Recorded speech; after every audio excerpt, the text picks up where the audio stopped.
please welcome Marianne and Rosa and Hannah, Barbara Sukowa.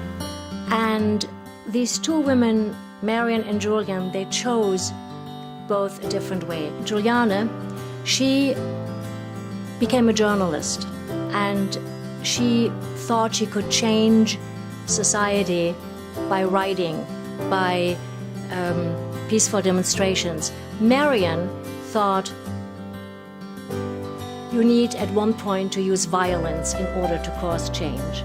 And so she became a terrorist, and her life deeply impacted the life of everyone around her, especially her sister.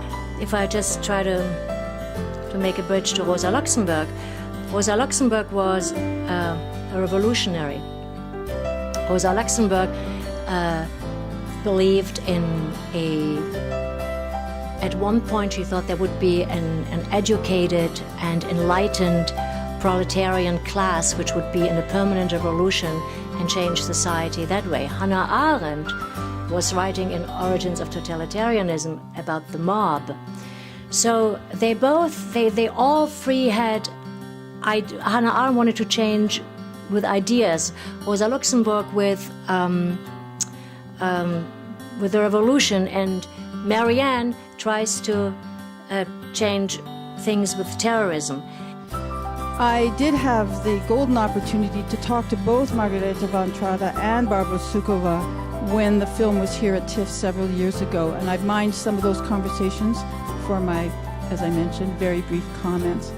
And three, there's something about seeing this film now at about an independent, ferocious thinker and a public intellectual at a time when here for us, our public discourse has been so debased that we don't even live in a landscape where public intellectuals can thrive.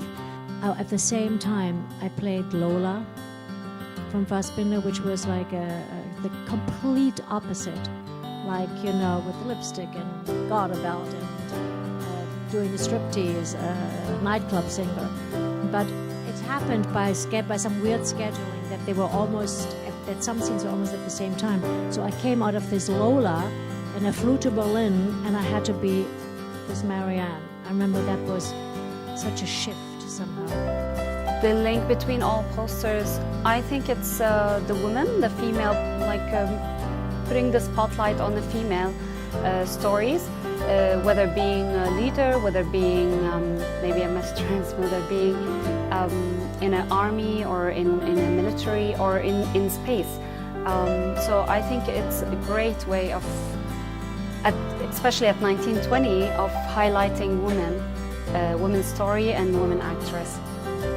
This portrait or these films gave some empowerment or highlighted women, and this is what I believe in, whether giving the chance to women filmmakers, scriptwriters, actors, just empowering women more and more, because we could do a lot. Always about women who rebel in some way, who trying to push an envelope, who and it's always about the intersection of private life and politics. And they all want to change something in society. I have considered these questions in a philosophical way. The manifestation of the wind of thought is not knowledge, but the ability to tell right from wrong, beautiful from ugly. And I hope that thinking gives people the strength to prevent catastrophes in these rare moments when the chips are down.